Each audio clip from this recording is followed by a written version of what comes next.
స్థాపకాయ చ ధర్మస్య సర్వధర్మస్వరూపిణే అవతారవరిష్ఠాయ రామకృష్ణాయ తే నమః. జననీం శారదాం దేవీం రామకృష్ణం జగద్గురుం పాదపద్మే తయోశ్రిత్వా ప్రణమామి ముహుర్ముహుః. నమః శ్రీయతిరాజాయ వివేకానందసూరయే సచ్చిత్సుఖస్వరూపాయ స్వామినే తాపహారిణే. గురుర్బ్రహ్మా గురుర్విష్ణుః గురుర్దేవో మహేశ్వరః గురు సాక్షాత్ పరం బ్రహ్మ తస్మై శ్రీ గురవే నమః. శ్రీమద్ వాల్మీకి రామాయణము ఉత్తరాఖండలోని 31వ సర్గ నుంచి 40వ సర్గ వరకు గల అంశాలను ఈరోజు పరిశీలిద్దాం. అగస్త్య మహాముని రాముల వారితోటి మేఘనాథుడి యొక్క బల పరాక్రమాల గురించి, అతడు ఇంద్రుణ్ణి జయించిన విధానాన్ని గురించి వివరించి చెప్పినప్పుడు రాముల వారు ఆశ్చర్యంతో అగస్త్య మహామునిని ఇలా అడుగుతారన్నమాట. విప్రోత్తమా, క్రూరుడైన రావణాసురుడు విజయగర్వంతో భూమండలం అంతా తిరుగుతున్నప్పుడు ఈ లోకంలో ఉన్న జనులు శౌర్య పరాక్రమహీనులై ఉన్నారా? అంటే అసలు రాక్షసరాజైన రావణుణ్ణి అణిచివేయగల మహారాజు గాని, అంతటి బల పరాక్రమములు గల క్షత్రియరాజు గాని లేకుండా పోయాడా?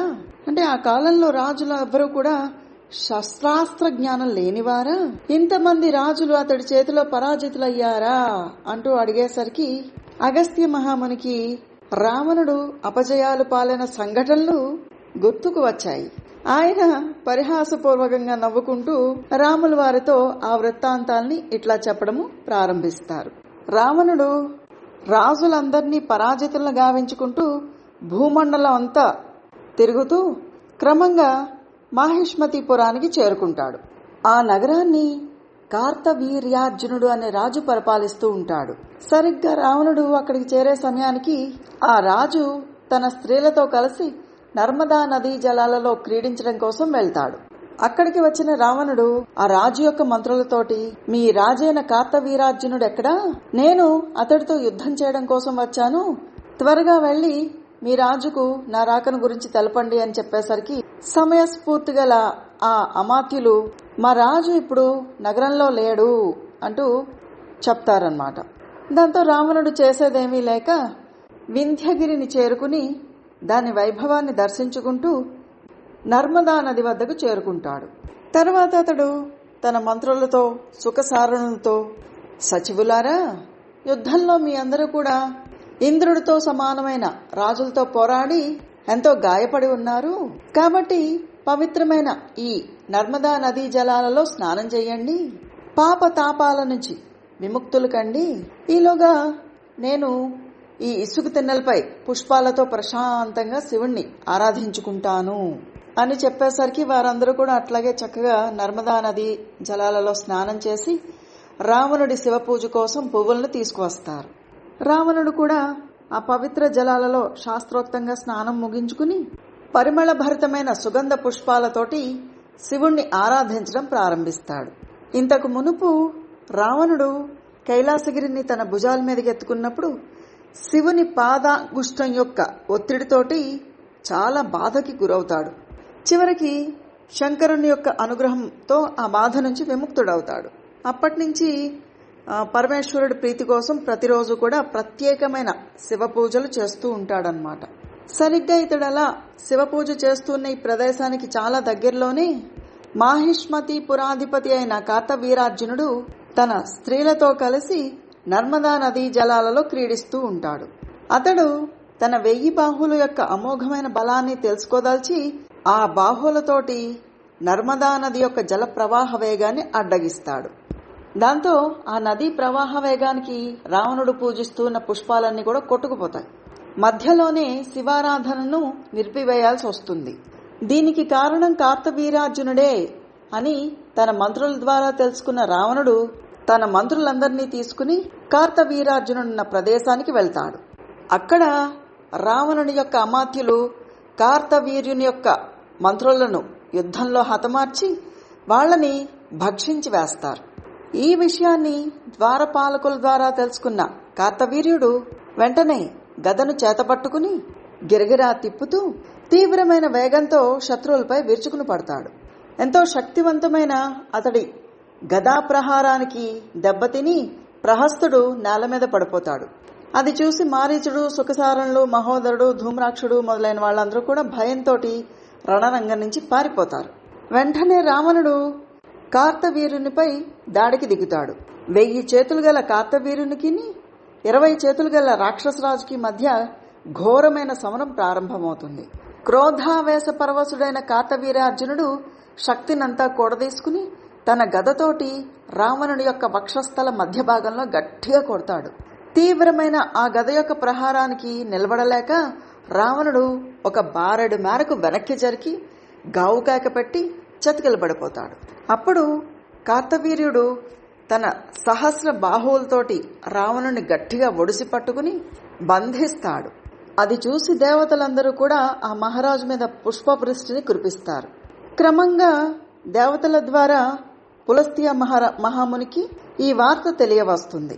తన పౌత్రుడికి వచ్చిన ఈ దుఃఖస్థితి ఆయన యొక్క హృదయాన్ని చలింపచేస్తుంది. వెంటనే కార్తవీర్యార్జునుడిని కలుసుకోవడం కోసం మాహిష్మతిపురానికి బయలుదేరతారు. తేజోమూర్తి అయిన ఆ మహర్షి యొక్క దివ్య తేజస్సును మాహిష్మతిపుర ప్రజలు చూడలేకపోతారు. వారికి ఆయన కాలినడకన వస్తున్న సూర్యుడిలాగా కనిపిస్తారు. సేవకుల ద్వారా పులస్త్య మహర్షి యొక్క ఆగమనాన్ని తెలుసుకున్న వెంటనే హై మహారాజు శిరస్సు వంచి ఆయనకు అంజలి ఘటించి, బ్రాహ్మణోత్తమా, దుర్లభమైన మీ దర్శనము నా అదృష్టం వల్ల నాకు అబ్బింది. దేవతాగణాలచే పూజించబడుతున్న మీ పవిత్ర పాదాల దగ్గర నేను ప్రణమిల్లుతున్నాను. ఈరోజు నా వ్రతం ఫలించింది, జన్మ చరితార్థమయ్యింది, తపస్సు సఫలమయ్యింది. నా రాజ్యము కుటుంబంతో సహా మేమందరం కూడా నీవారము. నేనిప్పుడు ఏమి చెయ్యాలో ఆజ్ఞాపించండి అంటూ వినయపూర్వకంగా అడిగేసరికి మహాత్ముడైన పులస్త్య మహాముని కార్తవీర్యార్జునుడిని కుశల ప్రశ్నలు గావించి రావణుణ్ణి వదిలిపెట్టమని చెప్తారు. దాంతో మహారాజు పులస్త్యుని ఆజ్ఞను శిరసావహించి మారు పలక్కుండా రావణుణ్ణి బంధ విముక్తుణ్ణి గావిస్తాడు. అయితే అలా బంధ విముక్తుడైన రావణుడు ఏ మాత్రం దిగులు పడకుండా మరలా మునుపటిలాగే భూమండలమంతా సంచరిస్తూ బలగర్వితుడై లోకంలో బలశాలి అయిన రాక్షసుని గురించి గాని మనుషుల గురించి గాని విన్న వెంటనే అతడిని చేరి యుద్ధానికి ఆహ్వానిస్తూ ఉండేవాడు. అనంతరం ఒకనాడు వాలి పరిపాలనలో ఉన్న కిష్కింధా నగరానికి వెళ్లి వాలిని యుద్ధానికి పిలుస్తాడు. యుద్ధాన్ని చేయగోరి వచ్చిన రావణుడితోటి సుషేనుడు, సుగ్రీవుడు, రాక్షసరాజా, మా ప్రభువైన వాలి ఇప్పుడు కిష్కింధా నగరంలో లేడు. 4 సముద్ర జలాలలో సంధ్యోపాసన గావించి శీఘ్రంగానే తిరిగి రాగలడు. ఒక్క ముహూర్త కాలం ఇక్కడే నిలబడి ఉండు. ఆ తర్వాత నీ ప్రాణాలు నీవి కాదు, నీకు చావు తప్పదు. లేదా నువ్వు మృత్యుముఖంలో చేరడానికి తొందరపడుతూ ఉంటే దక్షిణ సముద్రం దగ్గరికి వెళ్లి అక్కడ వాలిని దర్శించుకో అంటూ చెప్పేసరికి అలా మాట్లాడినందుకు తారాది వానరవీరులందరినీ హెచ్చరిస్తూ రావణుడు పుష్పక విమానం మీద బయలుదేరి దక్షిణ సముద్రాన్ని చేరుకుంటాడు. అక్కడ అతడికి వాలి కనిపిస్తాడు. వాలిని వెనక నుంచి పట్టుకోవాలనే ఆత్రతతోటి అడుగుల శబ్దం వినిపించకుండా మెల్లగా అతన్ని సమీపించే ప్రయత్నం చేస్తుండగానే అతన్ని గమనించిన వాలి ఒడుపు చూసి రావణాసురుణ్ణి తటాలున చంకలు ఇరికించుకుని ఆకాశంలోకి ఎగిరి 4 దిక్కులో ఉన్న సముద్రాలలో సంధ్యోపాసనాధికము ముగించుకుని కిష్కింధా నగరాన్ని చేరుకుని పిమ్మట రావణుని తన చంక నుంచి కిందకి దింపుతాడు. తర్వాత వాలి రావణుని చూస్తూ, నన్ను పట్టుకోదలిచి నువ్వే స్వయంగా పట్టుబడ్డావనే భావన సూచకంగా పదే పదే నవ్వుతూ, ఓయ్ నువ్వెక్కడి నుంచి వచ్చావు అంటూ అడుగుతాడు. అప్పుడు ఆ రాక్షసరాజు వాలితోటి, ఓ వానరేంద్ర, నేను రాక్షసరాజైన రావణుణ్ణి నీతో యుద్ధం చేయదలిచి ఇక్కడికి వచ్చాను. అది కాస్త ఈ రకంగా పరిణమించింది. నీలాంటి వీరుడు నభూతో నభవిష్యతి. కాబట్టి అగ్ని సాక్షిగా నేను నీతో గాఢమైన చిరకాల మైత్రిని కోరుకుంటున్నాను అంటూ చెప్తాడు. వాలి ఈ విధంగా రావణుడికి బుద్ధి వచ్చేట్లు చేసి అటు తర్వాత అగ్ని సాక్షిగా అతన్ని మిత్రుడిగా చేసుకుంటాడు. వాలి యొక్క బలము సాటిలేనిది, శ్రేష్టమైనది. అటువంటి వాణ్ణి కూడా రాముల వారు అగ్ని మిడతను దహించి వేసినట్లు దగ్ధమునర్చేస్తారు. ఈ వృత్తాంతానంతా కూడా అగస్త్య మహాముని ద్వారా విన్న రాములు వారు ఆయనతోటి, మహర్షి, వాలి రావణుల యొక్క బలపరాక్రమాలు నిరుపమాలే అనడంలో సందేహం లేదు, కానీ హనుమంతుడి శక్తి సామర్థ్యాల ముందు వీరిద్దరూ కూడా తీసుకట్టే అని నాకు అనిపిస్తూ ఉన్నది. శౌర్యము, దక్షత, బలము, ధైర్యము, తెలివితేటలు, నేర్పు, న్యాయ మార్గంలో కార్యాన్ని సాధించడము, పరాక్రమము, శక్తి ఇవన్నీ కూడా హనుమంతుడిలో గూడు కట్టుకుని ఉన్నాయి. అపారమైన సముద్రాన్ని చూసిన వెంటనే వానరసేనలో ధైర్యం సడలిపోయింది. కానీ మారుతి 100 యోజనాల మేరకు వ్యాపించి ఉన్న మహాసముద్రాన్ని అవలీలగా ఒక్క గంతులో లంఘించి వేశాడు. లంకను చేరి అశోకవనంలో ఉన్న సీతాదేవిని చూసి ఆమెతో సంభాషించి ఓదార్చాడు. ఆ సందర్భంలో తనొక్కడే అశోకవనాన్ని ధ్వంసం చేసి రావణుని యొక్క 80,000 మంది కింకరులను, సేనాపతులను, మంత్రిసుతులను, చివరికి రావణుడి సుతుడైన అక్షయ్ కుమారుణ్ణి కూడా నేలపాలు గావించాడు. అనంతరం ఇంద్రజిత్తు ప్రయోగించిన బ్రహ్మాస్త్రం చేత బంధితుడయ్యి స్వయంగా ఆ బంధం నుంచి విముక్తుడయ్యాడు. రావణుడితో సంభాషించిన పిమ్మట లంకనంతటిని కూడా భస్మం చేసేశాడు. రావణ యుద్ధంలో హనుమంతుడు చేసిన అద్భుతమైన సాహస కార్యాలు ఎవ్వరూ కూడా చేసి ఉండలేరు. అతడు ఔషధులు తీసుకురావడం వల్లే లక్ష్మణుడు నాకు తిరిగి దక్కాడు. అతడి తోడ్పాటుతోటే నేను యుద్ధంలో జయించి సీతాదేవిని, కోసల రాజ్యాన్ని, బంధుమిత్రుల్ని చేరగలిగాను. హనుమంతుడి యొక్క సహాయ సహకారాలు లేకపోయి ఉంటే జానకీదేవి యొక్క సమాచారాన్ని తెలుసుకోగల సమర్థుడెవరు? అంతటి బల పరాక్రమశాలి అయిన హనుమంతుడు వాలికి సుగ్రీవుడికి వైరం ఏర్పడినప్పుడు సుగ్రీవుడికి ప్రియాన్ని చేకూర్చడం కోసం వాలిని ఎందుకు తుదముట్టించలేదు? దీనిని బట్టి చూస్తూ ఉంటే వాయుసుతుడైన హనుమంతుడికి తన బలం ఎంతటిదో తానే ఎరుగుడో అని నాకు అనిపిస్తూ ఉన్నది. హనుమంతుడికి సంబంధించిన వాస్తవ విషయాలన్నింటినీ కూడా దయచేసి నాకు పూసగుచ్చినట్లు వివరించండి అంటూ రాములు వారు అగస్త్య మహాముని అడిగేసరికి ఆయన, రఘువరా, హనుమంతుడి విషయంలో నువ్వు చెప్పిన మాటలన్నీ కూడా యథార్థాలే. అతడి బల పరాక్రమాల్లోనూ, వేగ గమనంలోనూ, బుద్ధి కుశలతలోనూ అతడితో సరితూగగలవాడు మరెవ్వడూ లేడు. కానీ పూర్వము హనుమంతుడికి మహర్షులు తిరుగులేని శాపాలిచ్చారు. ఆ శాపాల ఫలితంగా అతడు తన బలాన్ని తాను ఎరుగడు. ఇతడు బాలుడిగా ఉన్నప్పుడే తెలిసి తెలియని బాల్య చాపల్యంతో చేసిన అద్భుతమైన కృత్యాల్ని వర్ణింపనలవిగానివి.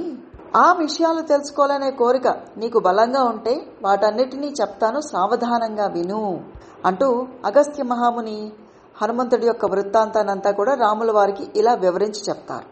హనుమంతుడి తండ్రి పేరు కేసరి. అతడు సుమేరుగిరికి ప్రభు. అతని భార్య అంజనాదేవి, కుమారుడు ఆంజనేయుడు. ఈ ఆంజనేయుడు వాయుదేవుని వరప్రభావంతో జన్మించినవాడు. ఇతడిని ప్రసవించిన తర్వాత అంజనాదేవి ఫలాలను తీసుకురావడం కోసం అడవికి వెళ్తుంది. తల్లి దగ్గర లేకపోవడంతో ఇతడు ఆకలి బాధను తట్టుకోలేకపోతాడు. అప్పుడతడికి ఎరుపు రంగులో కనిపిస్తూ ఉన్న ఉదయిస్తూ ఉన్న సూర్యుడు కనిపిస్తారు. దానిని పండుగ భావించి ఉదయభానుని గ్రహించాలనే కోరికతోటి భాస్కరాభిముఖుడై ఎగురుతూ వెళ్తూ ఉంటాడు. అది చూసి దేవదానవులు, యక్షులు అందరూ కూడా ఆశ్చర్యపోతారు. స్వచ్ఛమైన ఆకాశంలో వెళ్తున్న వాయుసుతుడి గమన వేగం ముందు వాయువేగం గాని, గరుడిని వేగం గాని, మనోవేగం సైతం కూడా సాటిరావు. ఇలా చిట్టి శిశువుగా ఉన్నప్పుడే ఇతని గమన వేగం ఇంత వేగంగా ఉంటే మున్ముందు యవ్వన ప్రాయంలో ఆ వేగం ఎలాంటిదో గదా. ఆకాశంలో ఎగురుతున్న తన కుమారుణ్ణి సూర్యుడి యొక్క తాపం నుంచి కాపాడడం కోసం వాయువు మంచులాగా చల్లదనంతో వీస్తూ అతన్ని అనుసరిస్తూ వెళ్తున్నాడు. ఇలా ఆంజనేయుడు బాల్య చాపల్యం చేత కొన్ని వేల యోజనాల దూరం ఆకాశంలో పయనిస్తూ సూర్యుడికి దగ్గరగా చేరుకున్నాడు. అప్పుడు సూర్యుడు, ఇతడు పసివాడు, ఇలా రావడంలో గల కష్టసుఖాలను ఎరుగడు, మున్ముందు ఇతడు నెరవేర్చవలసిన దేవతా కార్యాలు ఎన్నో ఉన్నాయి అని తలచి అతడికి తాపాన్ని కలిగించలేదు. సరిగ్గా అదే సమయానికి రాహు కూడా సూర్యుడిని పట్టుకోవడానికి అక్కడికి వచ్చాడు. సూర్యుడి రథం మీదకి చేరిన రాహుకి మారుతి యొక్క స్పర్శ తగిలింది. ఆ స్పర్శకు భయపడిన రాహు పారిపోయి రోషంతో ఇంద్రభవనాన్ని చేరుకుని ఇంద్రుడితో, దేవేంద్ర, నా ఆకలిని తొలగించడం కోసం సూర్యచంద్రులను నాకు అప్పగించావు. ఇప్పుడు ఆ సూర్యుణ్ణి మరొకరికి అప్పగించడానికి కారణమేమిటి? ఈ రోజు అమావాస్య అవడం కారణంగా సూర్యుడిని గ్రహించదలిచి నేను ఆయన దగ్గరికి వెళ్ళాను.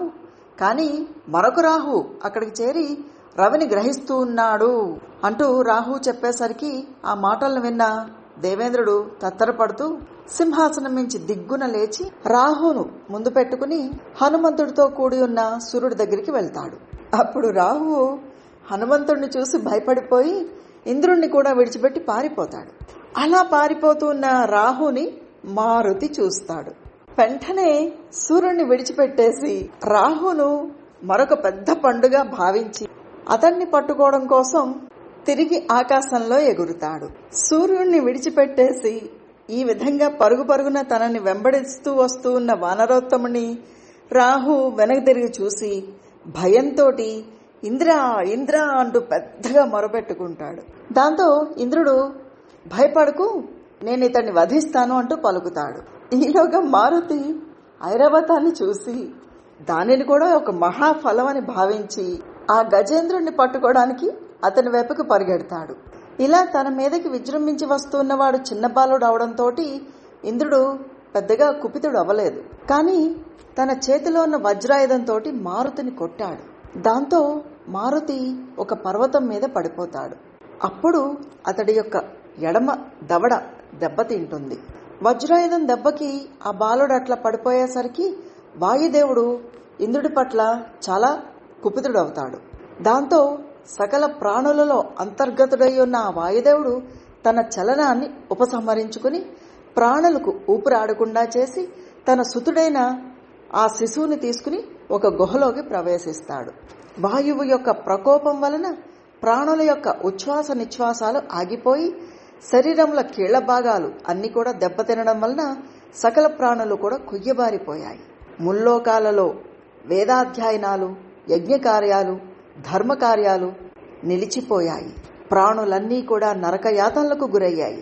గంధర్వులు, దేవతలు, అసురులు, మానవులు అందరూ కూడా ఎంతో దిక్కుతులయ్యి ఈ ప్రమాదం నుంచి బయటపడి హాయిగా జీవించడం కోసం బ్రహ్మదేవుడి వద్దకు పరుగులు తీశారు. వాయు స్తంభన కారణంగా వాళ్ల పొట్టలన్నీ కూడా ఉబ్బిపోయి ఎంతో వ్యధకు లోనవుతూ ఉన్నారు. వారు తమ బాధను బ్రహ్మదేవుడికి మొరపెట్టుకునేసరికి మనకు ఈ అవస్థలు తెచ్చిపెట్టిన వాయుదేవుడి దగ్గరికి వెళ్దాము, ప్రస్తుతం ఆయన్ను ప్రసన్నం చేసుకోవడమే మన ముఖ్య కర్తవ్యము, లేకపోతే వినాశనం తప్పదు అని చెప్పి ఇతర దేవతలందరితో కలిసి వాయుదేవుడున్న ప్రదేశానికి వెళ్తారు. అక్కడ వాయుదేవుడు ఇంద్రుడి వజ్రాయుధ దెబ్బకి గురైన తన కుమారుణ్ణి చేతుల్లో పట్టుకుని మనోఖేదముతో ఉంటాడు. బ్రహ్మదేవుణ్ణి గాంచిన వాయుదేవుడు తన శిశువుని చేతులతో తీసుకుని మంత్రపూర్వకంగా ఆయన చుట్టూ 3 సార్లు ప్రదక్షిణ చేసి ఆయన పాదాల మీద వాలతారు. అప్పుడు బ్రహ్మదేవుడు వాయుదేవుణ్ణి లేవనెత్తి ఆ శిశువును చేతులతో నిమురుతారు. ఆ స్పర్శ ప్రభావంతో ఆ శిశువు పూర్తిగా చైతన్యంతో శోభిల్లుతూ హాయిగా ఉండడం చూసి వాయుదేవుడు సంతోషంతో పొంగిపోతాడు. వెంటనే ఆయన తాను నిరోధించిన ప్రాణ వాయువులన్నిటినీ కూడా తిరిగి ఎప్పటిలాగే ప్రసరింపచేస్తారు. అనంతరం బ్రహ్మదేవుడు వాయుదేవుడికి ప్రియాన్ని కలిగింపచేస్తూ ఇంద్రాది దేవతలతోటి ఈ శిశువు మీకు మున్ముందు సహాయపడవలసిన కార్యాలు ఎన్నో ఉన్నాయి, కాబట్టి వాయుదేవుడి తృప్తి కోసం మీరు ఈ బాలుడికి వరాల్ని ప్రకటించండి అంటూ చెప్పేసరికి ఇంద్రుడు ఎంతో సంతోషంతో ప్రసన్న ముఖుడయి బంగారు పద్మముల హారాన్ని ఆ బాలుడి మెడలో అలంకరించి, ఈ బాలుడి యొక్క కుడిదవడ నా వజ్రాయుధం దెబ్బకు గురైంది కాబట్టి ఇక నుండి ఈ బాలుడు హనుమంతుడిగా ఖ్యాతి వహిస్తాడు, ఇక మీదట నా వజ్రాయుధం వలన ఇతడికి ఎలాంటి హాని కలుగదు అంటూ వరాన్ని ప్రసాదిస్తాడు. అనంతరం చీకట్లని పారద్రోలే సూర్యభగవానుడు నా తేజస్సులోని 100వ భాగం ఇతడికి ప్రసాదిస్తున్నాను, అలాగే సకల శాస్త్రార్థముల జ్ఞానాన్ని కూడా ప్రసాదిస్తున్నాను, తత్ప్రభావంతో ఇతడు మహావక్త కాగలడు, శాస్త్ర జ్ఞానంలో ఇతడితో సరితూగగలవాడు మరొకడు ఉండడు అంటూ వరాలను ప్రసాదిస్తారు. అనంతరం వరుణదేవుడు ఈ బాలుడికి నా పాశముల వలన గాని జలముల వలన గాని లక్షల కొద్దీ సంవత్సరాల వరకు మృత్యు భయం లేకుండా ఉండేట్లు వరాన్ని అనుగ్రహిస్తున్నాను అంటూ పలుకుతారు. తర్వాత యముడు ఎంతో సంతోషంతో, నా దండము వలన ఇతడికి మృత్యువు కలగదు, ఇతడు ఎల్లప్పుడూ ఆరోగ్య భాగ్యాలతో వర్ధిల్లుతూ ఉంటాడు, యుద్ధంలో ఇతడు విషాదగ్రస్తుడు కాడు అంటూ వరాన్ని ప్రసాదిస్తారు. అనంతరం కుబేరుడు, యుద్ధంలో నా ఈ గద ఇతడికి ఎలాంటి ఆపదను కలిగించదు అంటూ పలుకుతాడు. తర్వాత శంకరుడు, నా వలన గాని శూల పాశుపతాస్త్రాది నా ఆయుధాల వల్ల గాని ఇతడు వధ్యుడు కాదు అంటూ పలుకుతూ ఒక గొప్ప వరాన్ని ప్రసాదిస్తారు. అనంతరం బ్రహ్మదేవుడు, ఇతడు సమస్త బ్రహ్మ దండముల చేత వధ్యుడు కాడు, దీర్ఘాయు అవుతాడు అంటూ చెప్తారు. అలాగే విశ్వకర్మ బాల సూర్యుడిలా భాసిల్లుతున్న బాలకుణ్ణి చూసి, నేను నిర్మించిన దివ్య అస్త్రములన్నీ కూడా రణములో ఇతన్ని వధించలేవు, ఇతడు చిరంజీవి అవుతాడు అంటూ వరాన్ని ప్రసాదిస్తారు. ఈ విధంగా ప్రముఖ దేవతలందరూ కూడా మారుతికి ఆయా దివ్య వరాలను అనుగ్రహించిన తర్వాత జగద్గురువు సృష్టికర్త అయిన బ్రహ్మదేవుడు సంతుష్టుడయ్యి వాయుదేవుడితో మళ్ళా ఇట్లా అంటారన్నమాట, మహాబల, నీ కుమారుడైన మారుతి శత్రువులను గడగడలాడించగలడు, మిత్రులకు అభయప్రదాత అవగలడు, యుద్ధాలలో శత్రువులకు అజేయుడే వర్ధిల్లుతాడు, ఇతడు కామరూపుడై తాను కోరుకున్న రూపాలను పొందగలడు, తన ఇష్టానుసారంగా అంతటా తీవ్రగతితో మందగతితో సంచరించగలడు, వానరులలో శ్రేష్ఠుడవుతాడు, ఇతడి గమనానికి తిరుగుండదు, ఇతడు చిరస్థిర కీర్తితో వర్ధిల్లుతాడు, రామ రావణ యుద్ధంలో ఇతడు చేసే వీరోచితములైన సాహస అద్భుతమైన కృత్యాలన్నీ కూడా రావణ సంహారానికి కారణమవుతూ రాముడికి ప్రియాన్ని చేకూరుస్తూ సమస్త లోకాలకు రోమాంచితాన్ని సంతోషాన్ని కలిగిస్తాయి అంటూ అనుగ్రహ వచనాలను పలికిన తర్వాత దేవతలందరూ కూడా ఆ పితామహనుడితో కలిసి వాయుదేవుడికి వీడ్కోలు పలికి తమ తమ స్థానాలకు వెళ్ళిపోతారు. తర్వాత వాయుదేవుడు కూడా తన పుత్రుడైన హనుమంతుడిని తీసుకుని అంజనాదేవి వద్దకు వచ్చి దేవతలందరూ మారుతికి అనుగ్రహించిన వరాల గురించి ఆమెకు వివరించి తిరిగి వెళ్ళిపోతారు. ఈ విధంగా అనేకమైన వరాలను పొందిన మారుతి తత్ప్రభావంతో సహజమైన బల పరాక్రమాల్ని సముద్రుడిలాగా తనలో నింపుకుంటారు. దాంతో ఆ వానరపుంగవుడు ఋషీశ్వర్ల ఆశ్రమంలో నిర్భయంగా తిరుగుతూ ఉపద్రవాల్ని సృష్టిస్తూ ప్రశాంత చిత్తులైన మహర్షుల యొక్క యజ్ఞ వేదికలందలి సుకృత్స్వాది సాధనములను ఇతర పాత్రలను భగ్నం చేస్తూ ఉంటారు. అగ్నిహోత్రాలను ఆర్పివేస్తూ ఉంటారు. వారి యొక్క వల్కలను అజినములను చింపివేస్తూ ఉంటారు. బ్రహ్మాది దేవతల వలన ఆంజనేయుడు శక్తి సంపన్నుడయ్యాడని తెలుసుకున్న మహర్షులు అతడి అల్లరి పనులను ఓర్చుకుంటూ ఉంటారు. వానర శ్రేష్ఠుడైన కేసరి వాయుదేవుడు ఎంతగా నివారించినా కూడా ఆంజనేయుడు తన చిలిపి చేష్టలను మానకుండా ఉన్నాడు. అయితే భృగు అంగీరస వంశజులైన మహర్షులు మారుతి యొక్క ఈ అగడాలకు ఎంతో క్రుద్ధులవుతారు. కానీ వారు సహజంగా సహనశీలులవడం వల్ల పెద్దగా కోపానికి గురి కాకుండా హాని కలిగించలేక విధిలేని పరిస్థితుల్లో అతన్ని, ఓ కపివర, వరప్రభావంతో మమ్మల్ని ఇలా బాధిస్తూ ఉన్నావు, కాబట్టి నీకు గల శక్తి సామర్థ్యాలు నీకు గుర్తుకు రావు, ఇది మా శాపము.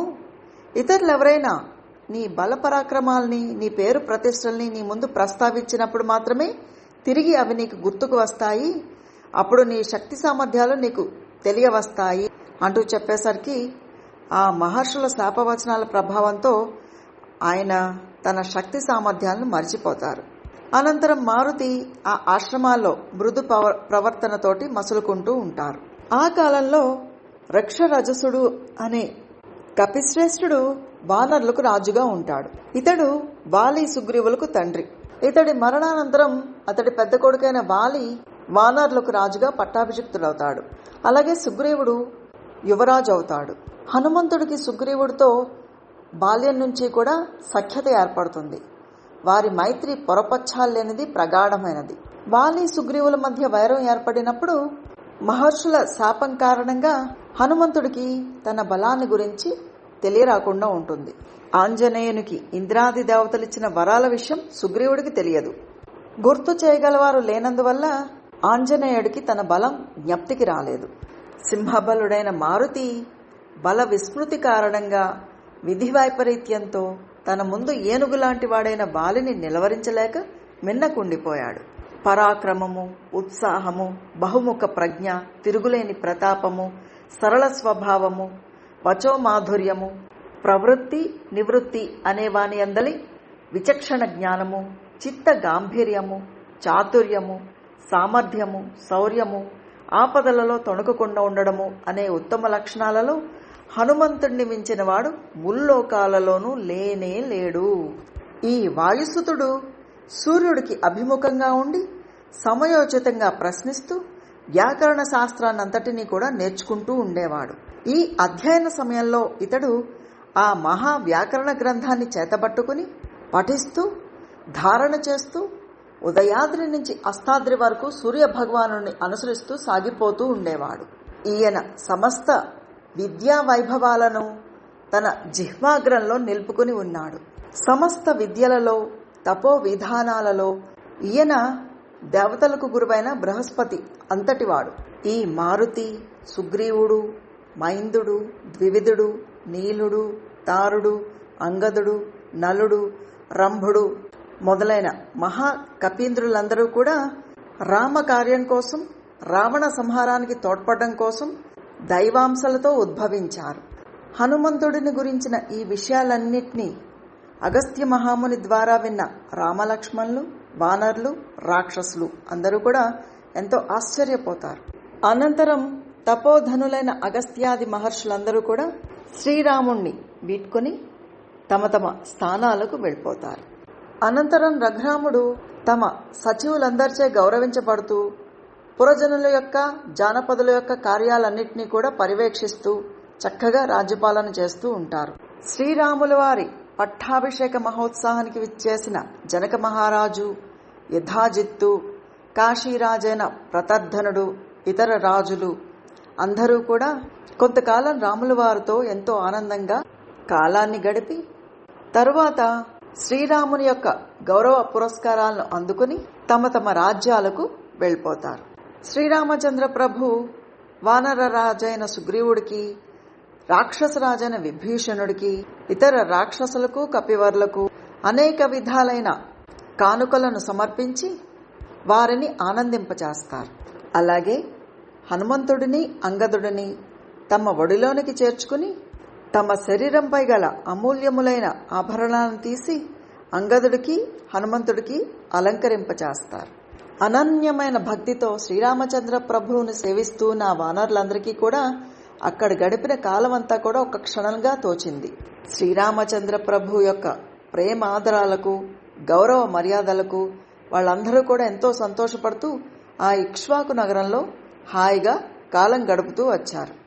ఇలా కాలం గడుపుతూ ఉండగా మహా తేజస్వైన శ్రీరాముడు సుగ్రీవునితో, సౌమ్య, ఈ మహాత్ములందరూ నా కోసం ప్రాణాలు తెగించి పోరాడిన వారు, వీరందరినీ కూడా నువ్వు ప్రేమాదరాలతో చూసుకుంటూ ఉండు, వీరికెప్పుడు కూడా అప్రియాన్ని కలిగించవద్దు అంటూ పలికి పదే పదే అతన్ని అక్కన చేర్చుకున్నారు. అనంతరం విభీషణుడితోటి, మిత్రమా, నువ్వు ధర్మజ్ఞుడవని నేను ఎరుగుదును. నేనే కాదు, లంకానగర ప్రజలు, రాక్షస ప్రముఖులు, నీ సోదరుడైన కుబేరుడు కూడా నిన్ను ధర్మజ్ఞుడిగా గౌరవిస్తారు. ఎలాంటి పరిస్థితుల్లో కూడా నీ బుద్ధిని అధర్మం వైపుకు మరలనీయకు, అలాగే మన మైత్రీ బంధాన్ని సడలనీయకు అంటూ పలుకుతారు. శ్రీరాముని మధుర భాషలను విన్న వెంటనే సంతోషంతో వానర శ్రేష్ఠులు, రాక్షస ప్రముఖులు భళి భళి అంటూ మాటిమాటికి ఆ ప్రభువును కొనియాడారు. అప్పుడు హనుమంతుడు వినమ్రుడై శ్రీరాముడితో ఈ విధంగా అన్నారట, మహారాజా, వీరాగ్రణి, నీ పట్ల నాకు గల ఉత్కృష్టమైన సుహృద్భావము సర్వదా గాఢంగా నిలిచి ఉండేట్లు నాపై కృప చూపించు. నీపై గల నా అనన్య భక్తి విశ్వాసాలు ఏమాత్రం సడలకుండా ఉండేట్లు అనుగ్రహించు. ఈ భూమండలంలో మధురమైన రామకథ స్థిరంగా కీర్తించబడుతున్నంత వరకు నా శరీరంలో ప్రాణాలు నిలిచి ఉంటాయి. ఇది నా పరమ విశ్వాసము. నీ దివ్యమైన వృత్తాంతమును, మధుర గాథలను, పేరు ప్రతిష్టలను నిత్యము అప్సరసులు గానం చేస్తూ ఉండగా నేను అత్యంత భక్తి శ్రద్ధలతో వాటిని వింటూ ఉంటాను. రామచంద్ర ప్రభు, నీ చరితామృతాన్ని గ్రోలి తత్ప్రభావంతో నాలోని చింతను పారద్రోలేస్తాను అంటూ విన్నవించుకుంటూ ఉండగా శ్రీరామచంద్ర ప్రభు తన ఆశ్రమించి లేచి వాత్సల్యంతో ఆ మారుతిని హృదయానికి హత్తుకుని, కపివరా, నువ్వు కోరుకున్న విధంగానే జరుగుతుంది, ఇందులో సంశయం లేదు. ఈ నా వృత్తాంతము లోకంలో ప్రచలితమవుతున్నంత వరకు నీ శరీరంలో ప్రాణాలు నిలిచి ఉంటాయి. అంటే నువ్వు చిరంజీవివి. నీ పేరు ప్రతిష్టలు అజరామరములు. వానరోత్తమ, ఈ లోకాలు నిలిచి ఉన్నంత వరకు నా వృత్తాంతం కీర్తించబడుతూనే ఉంటుంది. మారుతి, నువ్వు నాకెన్నో ఉపకారాలను చేసి ఉన్నావు. నా ప్రాణాలను ధారపోసినా కూడా వాటిలో ఏ ఒక్క ఉపకార రుణమూ తీరదు. తక్కిన ఉపకారాలకు నేను నీకు రుణపడియే ఉన్నాను. కాబట్టి నువ్వు చేసిన ఉపకారాలన్నీ నాలోనే అణిగిపోవుగాక. ఆపదలు వచ్చినప్పుడు నరుడు తాను ఇతరులకు చేసిన ఉపకారాలకు ప్రత్యుపకారాలు చేయాలని కోరుకుంటూ ఉంటాడు.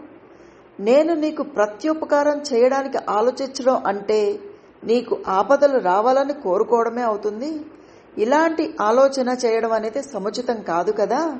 అందుకనే నీవు చేసిన ఉపకారాలన్నీ కూడా నాలోనే అణిగిపోవుగాక అని చెప్పి శ్రీరాముల వారు వైఢూర్య మణులతో మిరుమిట్లు గొలుపుతూ ఉన్న చంద్ర శోభలను విరజిమ్ముతూ ఉన్న హారాన్ని తమ కంఠం నుంచి తీసి హనుమంతుడి మెడలో అలంకరిస్తారు.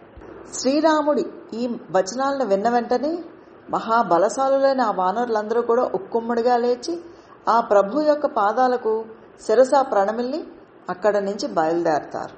శ్రీరాముని గాఢాలింగనానికి నోచుకున్న సుగ్రీవుడితో హనుమంతుడితో అక్కడున్న వారందరూ కూడా శ్రీరాముడి ఎడబాటుకు కలత చెందుతూ కన్నీరు పెట్టుకున్నారు. ఆయనకు వీడ్కోలు పలుకుతున్న ఆ సమయంలో వారి నేత్రాలన్నీ కూడా అశ్రుజలాలతో నిండిపోయాయి. వారి మనస్సులు వివసములయ్యాయి. వారు దుఃఖభారంతో దిక్కుతోచని వారయ్యారు. అతి కష్టం మీద శ్రీరాముడికి వీడ్కోలు పలుకుతూ ఆ స్వామి యొక్క ఎడబాటుకు తట్టుకోలేక కన్నీరు కారుస్తూ రాక్షస యోధులు, భల్లూక ప్రముఖులు, వానర వీరులు అందరూ కూడా తమ తమ నివాసాలకు మరలి వెళ్లారు. ఇక్కడితో 40వ సర్గ పూర్తయినది. హరి ఓం తత్సత్. శ్రీరామకృష్ణార్పణమస్తు. జై శ్రీరామకృష్ణ.